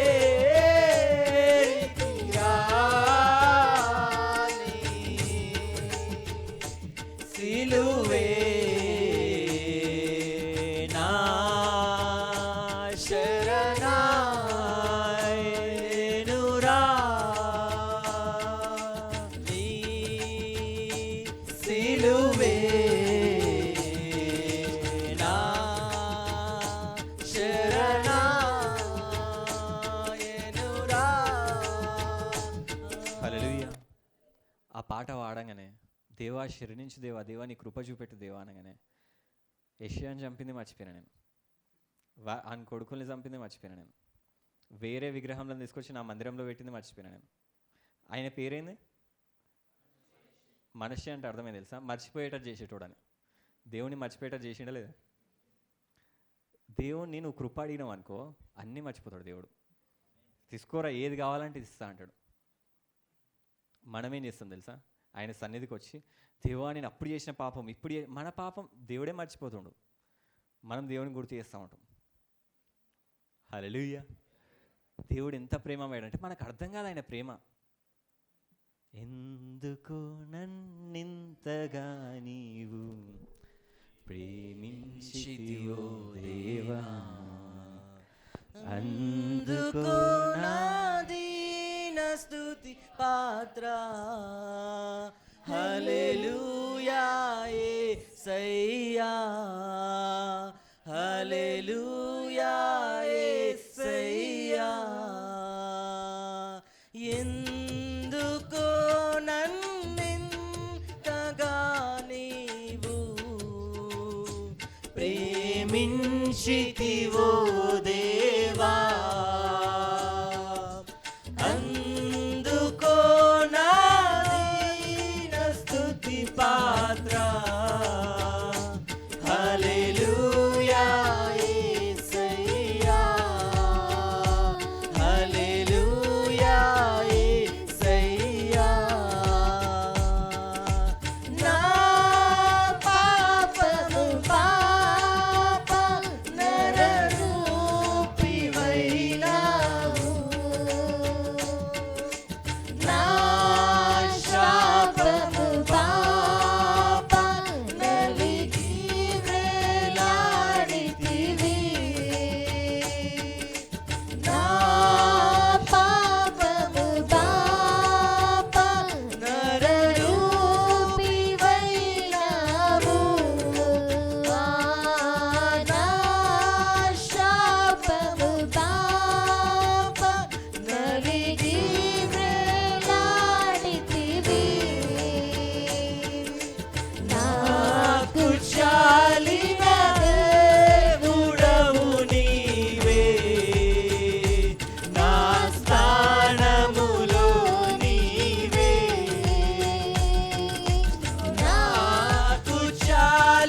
హల్లెలూయా. అందుకోసమే వేరే ఎవరు చెప్పినా నమ్మకండి. మిమ్మల్ని దేవుడు శిక్షిస్తాడు, దేవుడు మీకు అగెయిన్స్ట్గా ఉన్నాడు, ఇది నమ్మకండి. దేవుడు కృపగల దేవుడు. ఈ మనిషి అడగగానే దేవుడు ఏం చేసినంటే ఆయన పాపంలన్నీ మర్చిపోయాడు. అందుకోసం ఆయన గ్రేస్, ఆయన 55 years దేవుడు చూపెట్టడానికినేమో 5 ఆ అత్యధిక కృప ఎట్లుంటుందో దేవుడు చూపెట్టినాడు. అన్ని పాపములు చేసి ఒక్కసారి దేవాన్ని కృప చూపెట్టు అనగానే అయిపోయింది. వచ్చిండు, హగ్ చేసుకుండు, ముద్దులు ఇచ్చిండు, నువ్వు నా కుమారునివి, ఇక్కడ కూర్చునేది కాదు, నువ్వు సింహాసనం మీద కూర్చోవాలి, నడు అని చెప్పి తీసుకెళ్ళిపోయి కూర్చోబెట్టిండు. హల్లెలూయా, హల్లెలూయా. నువ్వు తప్పులు చేసినప్పుడు, నువ్వు పాపంలో పడినప్పుడు నువ్వు భయపడొద్దు. మనం అప్పుడన్నా కృప లేదు, కృప అడిగితే ఒక క్షణం అట్లా ఇచ్చిండు. ఇప్పుడు నువ్వు ఉన్నదే కృపలో, నీకు క్షమాపణ ఎప్పటికీ ఉంది. హల్లెలూయా, హల్లెలూయా. దేవుని పాపంలను గుర్తు చేసుకోడు. బైబిల్ అదే చెప్తుంది, కీర్తనలలో రాస్తుంది. కీర్తనలు చూస్తే ఆయనంట ఇది మెడిటేట్ చేసినా కానీ, ధ్యానం చేసినా కానీ మంచిది. ఈ వారం ప్రభువా నీవు దయాళుడవు, క్షమించుటకు సిద్ధమైన మనసు గలవాడవు, నీవు మొరపెట్టు వారందరి ఎడల కృపాతిశయం గలవాడవు. మనషే మొరపెట్టిండు, దేవుడు కృప చూపెట్టిండు, క్షమించుటకు సిద్ధం గలవాడంట. ఆయన రెడీగా ఉంటాడంట. ఎవరు అడుగుతారు కృప అని. నేను క్షమించడానికి రెడీగా ఉన్నా అని చెప్పి. హల్లెలూయా. నువ్వు ఇక్కడ సంఘానికి వచ్చినప్పుడు దేవాని నా పాపం దేవుడు అంటే నేను రెడీగా ఉన్నా నీ పాపం అప్పుడే క్షమించేసిన. హల్లెలూయా, హల్లెలూయా. ఇప్పుడు నువ్వు పాపిగా లేవు కానీ ఆయన కుమారునిగా, నీతిమంతునిగా నువ్వు ఉన్నావు, నీతిమంతురాలుగా ఇక్కడ ఉన్నావు. ఎందుకంటే ఆయన కృప అత్యధికంగా నీ మీద ఉంది కాబట్టి. హల్లెలూయా, హల్లెలూయా. ఎంతోమంది సాక్ష్యాలు విన్నా నేను, ఆయన కృప ద్వారా మారి మనం అనుకుంటాం, ఏమనుకుంటాం అంటే అరే దేవుడు అట్లా క్షమిస్తే ఎట్లా, మనుషులు ఇష్టం వచ్చినట్టు పాపం చేస్తారు. కాదు, దేవుడు ఎప్పుడైతే ఆయన కృపని ఇట్లా చూపెడతాడో, ఎప్పుడైతే ఈ కృప నీకు అర్థమవుతుందో, నువ్వు పాపం చేయకుండా ఉండే శక్తి నీకు వస్తుంది. హల్లెలూయా. అదే జకర్యా రాస్తాడు. జకర్యా 12వ అధ్యాయంలో చూస్తే మనకి దావీదు సంతతి వారి మీద, యెరూషలేము మీద, నివాసుల మీద కరుణ నొందించు ఆత్మను దేవుడు అంట లాస్ట్ టైం అంట. కరుణ అంటే గ్రేస్, ఇక్కడ ఇంగ్లీష్లో ఉంటుంది grace and compassion and supplication. కరుణ నొందించు ఆత్మను అంటే మనుషులందరి మీద కృప చూపెడతాడంట, కృప అనే ఆత్మని ఇస్తాడంట. అప్పుడు ఏమవుతుందంటే నేను కుమ్మరింపగా వారు తమ పొడిచిన నా మీద దృష్టి ఉంచింది. హల్లెలూయా. కృప ఎప్పుడైతే వస్తుందో అప్పుడు యేసు ప్రభువును ఎవరైతే పొడిచిర్రో వాళ్ళు ఆయనను దృష్టి ఇస్తారంట. అంటే ఎవరైతే పాపం చేసిర్రో వాళ్ళే నీతి కార్యాలు చేస్తారని చెప్పి. హల్లెలూయా, హల్లెలూయా. కృప ఎప్పుడైనా మంచి మార్గంలో నడిపిస్తుంది. కృప ఎప్పుడైనా దేవునిలో స్థిరత్వం ఉంచుతుంది. హల్లెలూయా. పాత నిబంధనలో ఆ అగ్ని దిగినప్పుడు అందరు భయపడలేరు. కొత్త నిబంధనలో కృప వచ్చినప్పుడు మళ్ళీ అగ్ని వచ్చింది. అగ్ని వచ్చి నాలుకల్లాగా వచ్చి ఆ పెంతెకోస్తు దినం మీద వాళ్ళందరూ, అప్పుడు దేవుడు మాట్లాడితే మనుషులందరూ భయపడలేరు. ఇప్పుడు మనుషులలో వచ్చి ఆ అగ్ని నాలుకల్లాగా వచ్చి మనుషుల మీద రాలినప్పుడు వాళ్ళు దేవుని స్వరముతోని, దేవుని భాషతోని అన్య భాషలు మాట్లాడినప్పుడు అక్కడున్న చుట్టూ జనం అంతానంట ఆ ప్రజల దగ్గరకు వచ్చిరంట. అపోస్తల కార్యం 2వ అధ్యాయంలో ఉంటుంది. వాళ్ళు అన్య భాషలు మాట్లాడినప్పుడు అగ్ని నాలుకలు దిగినప్పుడు అదే అగ్నితో స్వరంతో దేవుడు అప్పుడు మాట్లాడినప్పుడు పాత నిబంధనలో ధర్మశాస్త్రం ఇచ్చినప్పుడు అందరూ దూరం వెళ్ళిపోయారు. అదే అగ్ని నాలుకల్లాగా వచ్చి ఈ పెంతెకోస్తు దినంన పరిశుద్ధాత్మ దిగినప్పుడు, కృప వచ్చినప్పుడు మనుషులందరి దగ్గరికి వచ్చిందంట. హల్లెలూయా. కృప దగ్గరికి వేస్తుంది, కృప చేర్చుకుంటుంది. ధర్మశాస్త్రం దూరం చేస్తూ ఉంటుంది. నువ్వు ధర్మశాస్త్రంలో లేవు కానీ ఇప్పుడు కృపలో ఉన్నావు. ఎన్నో సాక్ష్యాలు ఇట్లాంటివి ఉన్నాయి. నాకు రీసెంట్గా ఒక మా స్కూల్ బస్ డ్రైవర్ ఆయన కలిసిండు. ఆయన కలిసినప్పుడు ఆయన సాక్ష్యం చెప్పి, సాక్ష్యంతో నేను చేస్తాను. నేను ఆయన ఎంత పాపాలు చేసిండంటే ఆయనంట యేసు ప్రభుకి అగేన్స్ట్గా తిరిగిండంట. అన్నీ ఏమంటారు, చిన్న ఏజ్ నుంచి ఆ డ్రైవర్ ఆయన చదువుకోలేదు కూడా. అట్లయితే ఆయన ఏం చేసినట్టు తాగుడు, ఇవన్నీ అమ్మాయిలు, ఇవన్నీ ఏవేవైతే ఉన్నాయో పాపాలు, ఏవైతే యవనస్తులు చేస్తారో అన్ని పాపాలు చేసిండంట. అవి చేయకుండానే ఇంకోటి ఏం చేసిండంటే ఆయన పాస్టర్లు అంటే కోపం అంట ఆయనకి. వాళ్ళు తెల్ల డ్రెస్ వేసుకొని వైట్ వేసుకొని బైబిల్ పట్టుకొని వెళ్తూ ఉంటే వాళ్ళు వెళ్తున్నంతసేపు వాళ్ళ పక్కన నడుసు కూడా తిడుతూ ఉంటాడంట. అరే వచ్చిరారా, మనుషుల్ని మోసం చేసేటోళ్ళు వచ్చిరారా, గొర్రె బిడ్డలు వచ్చిరారా, అది అనుకుంటా, మీరు ఎందుకు కుట్టిర్రా, అది ఇది అని చెప్పి గలీజ్ మాటలు తిట్టేదంట. అన్నీ అట్లాంటి వాడంటేనే. వాళ్ళ అక్క యేసుప్రభుని నమ్ముకుందంట. వాళ్ళ అక్క చెప్తే వాళ్ళ అక్కని తిట్టేదంట. ఏదైతే సంఘం కనపడుతుందో ఆ సంఘం దగ్గరికి వెళ్ళి ఆయన ఏం చేసేదంటే పెండ చల్లడము, ఏదో ఒకటి చేయడం, ఏదో పిచ్చి వ్రాతలు రాయడము, అన్నీ పిచ్చి సంఘం కనపడితే ఆయన కోపం అంట. యేసుప్రభు బిడ్డలాంటి కోపం అంట. యేసుప్రభు అంటే ఇంకా చిరాకంట. వేరే ఏదో దేశపు దేవుడు మా దేశంలోకి రావడమే నేను. దేశపు దేవుడు కాదు, దేవుడు ఒకడే ఉంటాడు. ఈ భూమంతా, ఈ సృష్టి అంతా ఆయననే సృష్టికర్త. మనుషులు అట్లా ఆ దేశపు దేవుడు రావడమేంది అని చెప్పి ఆయన చేసినట్టే ఎక్కడ పాస్టర్లు కనపడ్డా అట్లా చేస్తూ ఉంటే ఒక రోజు వచ్చిందంట ఆయనకి. ఏంటంటే ఆయన మేస్త్రి పని చేసేదంట. ఆ మేస్త్రి పని చేసేటంటే ఒక రాడు పని చేసే దగ్గర ఒక రాడ్ కాళ్ళలకు దిగిందంట.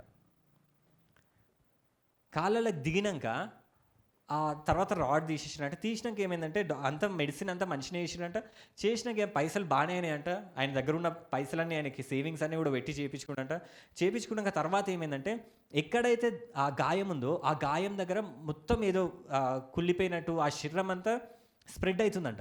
ఈ కాలంతా ఖరాబ్ అవుతుందంట, పుండులాగా మారిపోతుందంట. అంత స్ప్రెడ్ అవ్వకుండా వెళ్తూ ఉందంట. ఇట్లా స్ప్రెడ్ అవ్వకుండా వెళ్తూ ఉంటే మళ్ళీ డాక్టర్స్ దగ్గరికి వెళ్ళినట్ట ఎన్ని పైసలు పెట్టినా కానీ ఈ కాలుకి ఆ గాయం తగ్గుతలేదంట. ఈ తగ్గుతలేకపోయే వరకు ఆయన అట్లనే తిరుగుకుంటా ఇక అన్ని పైసలు అయిపోయినాయి. ఇంట్లో తినడానికి లేదు, అసలు ఏం లేదు. ఇంట్లో ఏమైనా ఖర్చు పెట్టాలంటే పైసలు కూడా అప్పులు కూడా అన్నీ చేసేసిండు, ఇంకొవ్వరు ఇచ్చేటోళ్ళు లేరు. అట్లాంటి టైంలో ఏం చేసిండంటే ఆ కాళ్ళ నొప్పితోనే మళ్ళీ మేస్త్రి పనికి వెళ్ళినట్ట. వెళ్ళి పని చేస్తున్నట. కానీ నిలబడి వస్తుందా? రాదు. బాధ అవుతుందంట, ఏడుస్తుందంట, నిలబడి అట్లనే పని చేస్తూ ఉంటే మస్తు నొప్పి లేచిందంట ఒక దగ్గర. అప్పుడు ఏం చేసిందంటే ఒక టైంలో మస్తు ప్రాబ్లం అయినప్పుడు అక్కడ ఉన్న బిల్డర్కి చెప్పిండంట, ఇప్పుడే వస్తా నేను అని చెప్పి అక్కడనే చెట్లు ఉంటే ఆ చెట్లలోకి వెళ్ళిపోయినంట. నేను ఇప్పుడే వస్తా అని చెప్పి ఆ పక్కనంత అడవిలా ఉంటే అడవిలోకి వెళ్ళిపోయినంట. అడవిలోకి వెళ్ళిపోయి అక్కడ కూర్చొని గట్టిగా ఏడుస్తుండంట. అయ్యో నా జీవితం ఎందుకు ఇట్లా అయిపోయింది, అయ్యో నాకు ఇట్లా ఎందుకు అయిందని చెప్పి బాధపడుతూ ఉంటే అప్పుడు ఆ బాధల ఆయనకి వాళ్ళ అక్క చెప్పిన మాట గుర్తొచ్చిందంట, యేసు ప్రభు స్వస్థపరుస్తాడని. హల్లెలూయా. ఆయన అనుకోని ఆలోచించిందంట, అరే యేసు ప్రభు స్వస్థపరుస్తాడా? ఆయన బిడ్డలను అయితే స్వస్థపరుస్తాడు, నన్ను స్వస్థపరుస్తాడా? నేను ఆయనకు అగెన్స్ట్గా ఉన్నా, ఆయనకు అగెన్స్ట్గా పాపం చేసిన, ఆయనకు అగెన్స్ట్గా ఆయన బిడ్డల్ని తిట్టిన, ఆయనకు అగెన్స్ట్గా ఆయన సంఘాల మీద ఏమేమో చేసిన, ఇంత పాపం చేసిన నన్ను క్షమిస్తాడా? డౌట్ వచ్చిందంట. కానీ ఆ బాధ అనుభవించుకుంటూ ఒకటేసారి గట్టిగా అరిచిందంట, ఓ యేసయ్యా నన్ను బాగు చేస్తావా అని గట్టిగా అరిచిందంట. అట్లనే ఏడుచుకుంటూనే అని ప్రార్థించి అడిగి అట్లా కొంతసేపు ఒక 5 నిమిషాలు అయిందంట. ఏదో చల్లగా ఈ కాలంతా ఏదైతే ప్రాబ్లం ఉందో ఏదో చల్ల ఇట్లా కాలంతా ఏదో గాలి తగిలినట్టు అనిపించిందంట. ఒక 5 నిమిషాలల్లా లేచి నిల్చుండంట. కాలు నొప్పి లేదంట 5 నిమిషాలల్లా. హల్లెలూయా. అన్ని పాపాలు చేసిండు, అన్ని తప్పులు చేసిండు, దేవునికి విరోధంగానే ఉన్నాడు. కానీ ఎంతసేపు అట్లినాడు దేవుడు? 5 నిమిషాల్లో మంచిగా అయింది. దేవుడు ఆ మాట వినంగానే దేవుడు వచ్చేసిండు. ఇక హగ్ చేసేసుకోండి, ఇక నడు నేను బాగు చేస్తా. దేవునికే అగెన్స్ట్ కదా పాపం చేసింది, దేవునికే విరుద్ధంగా కదా చేసింది, దేవుని బిడ్డలనే కదా తిట్టింది. దేవుడు ఏం చేస్తున్నాయని అడగంగానే ఎవరన్నా ఉంటారా ఇట్లాంటి దేవుడు? ఇంత కృపగల దేవుడు ఆయన. మనం అనుకుంటాం పాపాలు చేయంగా దేవుడు దూరం చేసి, కాదు, ఆయనకి క్షమించుటకు సిద్ధం గలవాడై ఉన్నాడంట. హల్లెలూయా, హల్లెలూయా. ఆయన మారిండు. తర్వాత ఆయన కాలు మంచిగా అయింది, ఏసునామములో బాప్తిసం తీసుకుండు, ఆయన పాత జీవితం అంతా వదిలేసిండు. ఇప్పుడు బైబిల్ పట్టుకొని వెళ్ళి వాక్యం చెప్తా ఉన్నాడు అందరికి. హల్లెలూయా, హల్లెలూయా. ఊర్లలోకి వెళ్ళి సేవ చేస్తూ ఉన్నాడు. హల్లెలూయా. నన్ను మొన్న కలిసి, బ్రదర్ మీరు సార్ అని వెళ్తాను, సార్ సేవకు వస్తావా, నేను వరంగల్లో సేవకు పోతున్నా అన్నాడు. అంటే అప్పుడు నువ్వు సేవ వెళ్తావా అంటే, నేను సేవకి వెళ్తా అంటే, ఎట్లా నువ్వు మారినావు అంటే మొత్తం సాక్ష్యం అంతా చెప్పింది. నేను షాక్ అయినా, అరే దేవుడు అట్లా క్షమించినాను. అలా అయితే ఆయన చెప్తా ఉంటాడు ఏంటంటే, ఆయన వెళ్తూ ఉంటాడంట, ఒక ఆయన వచ్చిండంట, వచ్చి ఇట్లనే ఈయన తిడుతూ ఉన్నట్ట. ఈయన ఎట్లయితే వేరే పాస్టర్లను తిట్టిండో ఒక ఆయన వచ్చి ఈయన తిడుతూ ఉన్నట్టు. ఇప్పుడు అరే నువ్వు ఇట్లా అంటావునిరా, నువ్వు అట్లా అంటావునిరా, గలీజునిరా, అది ఇది అని తిడతావంటే ఈయనట, ఉందిరా నీకు, నువ్వే నెక్స్ట్. హల్లెలూయా. నువ్వే నెక్స్ట్. నేను ఇదే స్టేజ్లో ఉండే ఫస్ట్, ఇప్పుడు నువ్వే నెక్స్ట్. హల్లెలూయా. అట్లనే అనుకుంటా నిజంగానే ఆయన కూడా మారిండంట. ఇద్దరు కలిసి వరంగల్ పోతున్నంట సేవకి. హల్లెలూయా, హల్లెలూయా. తిట్టిన వాళ్ళనే దేవుడు మంచి చేసుకుంటాడు. హల్లెలూయా. సౌలు చంపిండు, ఆయననే పౌల్లాగా దేవుని సేవ చేసాడు. ఆయన క్షమించుటకు సిద్ధ మనసు గలవాడు. హల్లెలూయా, హల్లెలూయా. ఇది ఆయన కృప. లోకం చెప్తుంది నువ్వు పాపం చేసినావా, మనకు అర్థం కాదు. ఫస్ట్ అంతా నువ్వు పాపం చేసినావా ఆయన పరిశుద్ధుడు, నువ్వు పాపం చేసినావా ఆయన నీతిమంతుడు, నువ్వు పాపం చేసినావా ఆయన న్యాయవంతుడు, నీ ఉగ్రత వస్తుంది, తెగులు వస్తుంది, అది వస్తుంది, ఇది వస్తుంది అంటారు. మళ్ళీ దేవుడు ఎంతో ప్రేమమయుడండి, ఆయన పాపములు క్షమించగలరు. మనుషులు ఇక్కడేమో ఇక్కడేమో వీళ్ళు కూడా ఏడుస్తూ ఉంటారు. అవును, అర్థం కాదు. అంటే రెండు, ఫస్ట్ ఏమో దేవుడు ప్రేమమయ, దేవుడు ఏమంటారు శపిస్తాడు, శిక్షిస్తాడు, ఆయన పరిశుద్ధుడు. అది మళ్ళీ ఇక్కడికి వచ్చే వరకు అర్థం కాదు అసలు ఏమవుతుంది, ఏం డ్రామా నడుస్తుంది ఇక్కడ. మనుషులకు అర్థమవుతలేదు. బైబిల్ క్లియర్గా చెప్తుంది ఆయన క్షమించటకు సిద్ధ మనసు గలవాడు. ఎవరన్నా మీకు తీర్పు ఎవరన్నా అంటే దేవుడు శిక్షిస్తాడు, ఎందుకంటే ఆయన రాకడ అతి సమీపంగా ఉంది. ఆయన కృప ఎండ్ అయిపోతుంది అంటేనే ఆయన రాకడ వచ్చేస్తుంది. ఈ సంవత్సరం అన్నా రావచ్చు, ఎప్పుడన్నా రావచ్చు. ఎందుకంటే లాస్ట్ టైంలో ఉన్నాం మనం. లాస్ట్ కృప ఇది అత్యధికంగా ఉంటుంది. మీ జీవితాలు ఎట్లుంటాయంటే మీకు అర్థం కూడా కాదు, మీకు ఏమంటారు, మీరు ఊహించలేనంత ఎత్తుకు దేవుడు మిమ్మల్ని తీసుకుపోవును గాక. ఎందుకంటే కృప అట్లనే ఇస్తుంది. లాస్ట్ టైం కాబట్టి మొత్తం కృప అంతా ఒకటేసారి చూపెడుతుంది ఈ సంవత్సరము. అంటే ఇప్పటి నుంచి ఈ సంవత్సరమే దేవుడు వచ్చేస్తే మనం అందరం ఏం చేస్తాం, పైకి వెళ్ళినాక కృప గురించి వాక్యాలు విందాం. హల్లెలూయా, హల్లెలూయా. ఆయన రాకడ అతి సమీపంగా ఉంది. మనోళ్ళు ఇంట్లో కూడా మారును గాక. కొందరు వస్తారు, కొందరు వస్తారు వీళ్ళు. భర్త వస్తే భార్య రాదు, భార్య వస్తే భర్త రాదు, భార్య భర్తలు వస్తే పిల్లలు రారు, పిల్లలు వస్తే భార్య భర్తలు రారు. కుటుంబం అంతా రక్షణ పొందును గాక. హల్లెలూయా. కృప అత్యధికంగా ఉన్నప్పుడు అట్లాంటివి జరుగుతాయి. కృప ఇప్పుడు మీ వాళ్ళకి ఏం కావాలి, మనము ఎవరన్నా మారతలేరు అనుకో, వాళ్ళకి ఏం చెప్తాం తెలుసా, అరే దేవుడు నరకానికి వెళ్తాడు. నేను కూడా చిన్నప్పుడు అదే చెప్పేది, దేవుడు నిన్ను నరకానికి తీసుకెళ్తాడు, దేవుడు అది నువ్వు పాపం చేస్తే నరకంలో నిన్ను గోస్తారు, నిన్ను చీల్తారు, అది అని చెప్పేది. భయంతోనే వచ్చేది, భయంతోనే వెళ్ళిపోయారు. కానీ ఇప్పుడు నేను కృప గురించి చెప్తున్నాను. హల్లెలూయా. నాకు కృప అర్థం కావడానికి 2 సంవత్సరాలు పట్టింది. మీకు అంత ఈజీగా అర్థమవుతుందని నేను అనుకోను. నాకు కృప ఫస్ట్ తెలిసినప్పుడు నేను అది నమ్మలేదు, ఏంది ఇది ఇట్లుంది ఏంది అని చెప్పి. కృప అర్థం కావడానికి నాకు 2 సంవత్సరాలు పట్టింది. హల్లెలూయా. దేవుడు ఎందుకు అట్లా క్షమిస్తుండు, ఎందుకు అట్లా, అది అర్థం కాదు. అంత ప్రేమ ఎందుకో అర్థం కాదు. అందుకోసం మనం పాట కూడా ఏం పాడతాం, ఎందుకో నన్ను ఇంతగా నువ్వు ప్రేమించినావు. హల్లెలూయా, హల్లెలూయా. చెప్పండి, దేవుడికి శిక్షించడానికి రెడీగా ఉన్నాడా, క్షమించడానికి రెడీగా ఉన్నాడా? ఒకసారి ఆ వచనం అందరం కలిసి చదువుదాం. ప్రభువా, నేను చెప్పినప్పుడు చెప్పండి, ప్రభువా నీవు దయాళుడవు, క్షమించుటకు సిద్ధమైన మనస్సు గలవాడవు, నీకు మొరపెట్టు వారందరి ఎడల కృపాతిశయము గలవాడవు. కృపాతిశయం అంటే కృప అతిశయం అంటే ఎక్కువ కృప గలవాడవు అని. హల్లెలూయా. ఈ సంవత్సరము మీకంతా అత్యధికమైన కృప ఉండునుగాక. ఆయన ప్రేమను మీరు గొప్పగా చూసునుగాక. మీరు పాపముల గురించి వీటి గురించి ఆలోచించకండి, ఆ యేసు ప్రభుని చూడండి, ఆ యేసు ప్రభుని ధ్యానించండి, ఆయన కృతజ్ఞతాస్తులు చెల్లించండి, ఆయన ప్రేమకు కృతజ్ఞతలు చెల్లిస్తూ ఉండండి. ఎందుకంటే ఒక రోజు వస్తుంది ఆయన మీరు డైరెక్ట్ చూడబోతున్నారు. మనమందరం, మీరంటే నేను లేననుకోకండి, మనమందరం చూస్తాం. ఆ కృప full of grace and truth, సంపూర్ణమైన కృప మనం ఒక రోజు కలుసుకోబోతున్నాం. లోకంకి లేదు ఈ ధన్యత. కాబట్టి టైం ఉన్నంత వరకు ఆ లోకానికి కృప చెప్దాం. ఎన్ని పాపాలనేని ఒక ఊరంతా మంచి కార్యాలు చేసిన ఊరు జనమందరూ అన్ని మంచి కార్యాలు చేసుకుంటా, దాన ధర్మాలు అన్నీ వేసుకుంటూ ఉండొచ్చు. ఆ ఊరిలో కూడా ఉండొచ్చు మడ్డలు, మానవంగాలు, ఏవైతే తప్పులు, ఆ దొంగలు, ఇవన్నీ ఏవైతే ఎన్ని ఘోరమైన పాపాలు ఉంటే అన్ని పాపాలు చేసే కూడా ఉండొచ్చు. ఊరంతా మంచిగా ఉండొచ్చు, ఈ ఒక్కడు అన్ని పాపాలు, తాగుడు, తిరుగుడు అన్నీ చేసి ఉండొచ్చు. లాస్ట్కి వచ్చేవారికి ఈ ఒక్కడు దేవాన్ని కృప కావాలన్నాడు అనుకో, అంతే, వీడు పరలోకానికి వెళ్ళిపోతాడు. వీళ్ళందరూ విడవబడతారు. అరే ఇది ఎక్కడ న్యాయం అంటే అదే కృప. వీడు కృపను అడిగండి, వీళ్ళు అడగలేదు. అందరు పాపలమే చెప్పాలంటే, కానీ వీడు బయటపడ్డాడు, మనం బయట వాళ్ళే, అంతే. హల్లెలూయా. ఆ ఒక్క క్షణం అడగంగానే దేవుడు అన్ని పాపాలు తీసేస్తాడు, అన్ని పాపాలు క్షమించేస్తాడు, మర్చిపోతాడు. నువ్వు నా కుమారునివి, నిన్ను ఎవ్వరేమంటే నేను చూసుకుంటా, నేను నీకు తోడే ఉంటాను, నేను నిన్ను గొప్ప చేసేదను అంటాడు. హల్లెలూయా, హల్లెలూయా. మీరందరూ ఆయన కృపలో ఉన్నారు కాబట్టి దేవుడు మిమ్మల్ని ఈ సంవత్సరం అత్యధికంగా దీవించిన గాక. సిస్టర్ చెప్పింది ఆ అప్పులన్నీ తీరిపోతున్నాయని. హల్లెలూయా. నాకైతే సంతోషంగా అనిపించింది. లాస్ట్ ఇయర్ మా అప్పులు కూడా అన్నీ ఆల్మోస్ట్ వెళ్ళిపోయినాయి. దేవుడు వాగ్దానం ఇచ్చిండు, నెరవేర్చిండు. హల్లెలూయా, హల్లెలూయా. కాబట్టి అప్పులు పోయినాయి కాబట్టి ఇప్పుడు ఏం చేయాలి?